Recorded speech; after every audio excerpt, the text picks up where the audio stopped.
بالنسبه للمشاريع بعيده المدى، امام التزامات الامد البعيد فقط فهي تتقدم بوتيره ممتازه وفي زمن قياسي مقارنه بحجم وطبيعه الاوراق المفتوحه.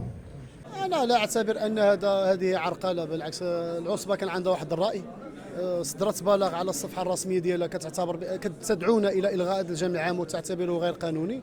حنا جاوبناها بأن هذا الجمع العام قانوني ومر في توقيت قانوني بالإشعار ديال السلطات والإشعار ديال المؤسسات الوصية.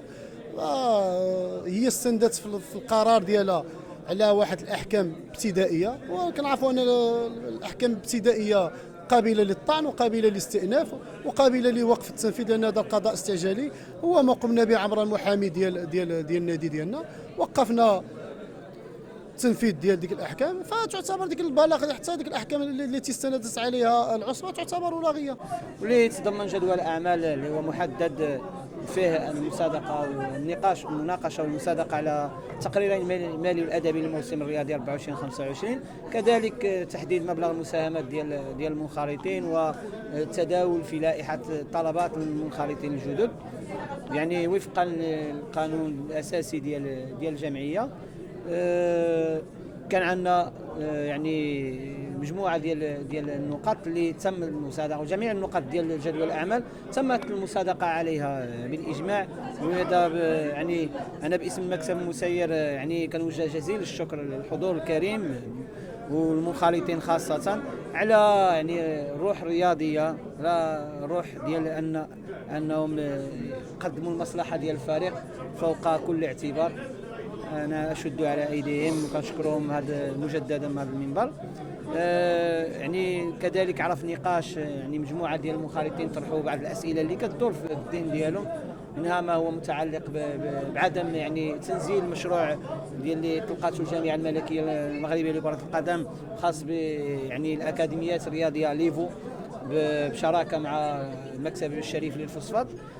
سردنا على المسامع ديالهم الاكراهات اللي عندنا اللي هي متعلقه اساسا بعدم وجود بنيه تحتيه خاصه بالنادي، ورغم وجود يعني بنيه تحتيه اللي هي اتفاق او هي يعني عباره عن يعني اتفاقيه شراكه مع جماعه طنجه واللي هي احد الشركاء الرئيسيين كنوجه لهم كذلك جزيل الشكر.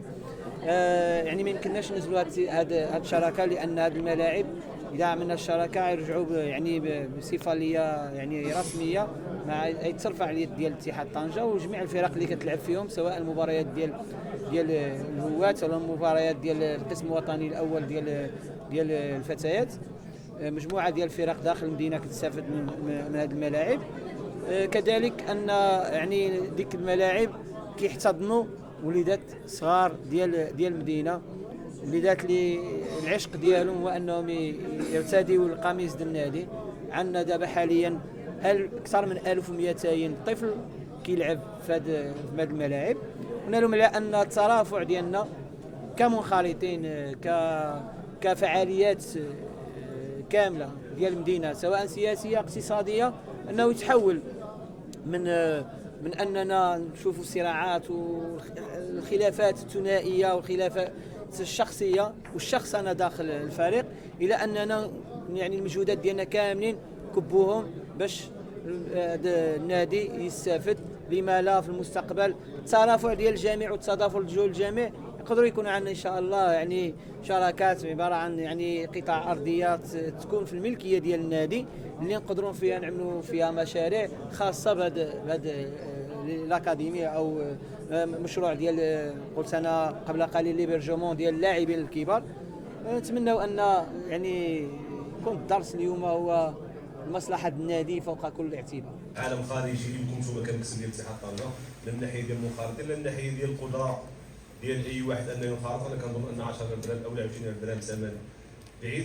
كاينين مكتسبات اكتسب الفريق الحمد لله اللي يسهل على اننا نرفعوا بالثمن وكذا الى اخره، ولكن من احسن في الاستمرار المجهودات والاستمرار من الصوره الحسنه اللي كاينه الفرق. كنظن ان احسن حاجه يبقى الثمن ديال الخيارات 5000 درهم. حنا كنظنوا اننا يعني بصفتنا ممثلين ديال الناس اخرين اللي عندنا سحنا كنخرطوا ان شاء الله فرقه من الاحسن اننا نخرجوا.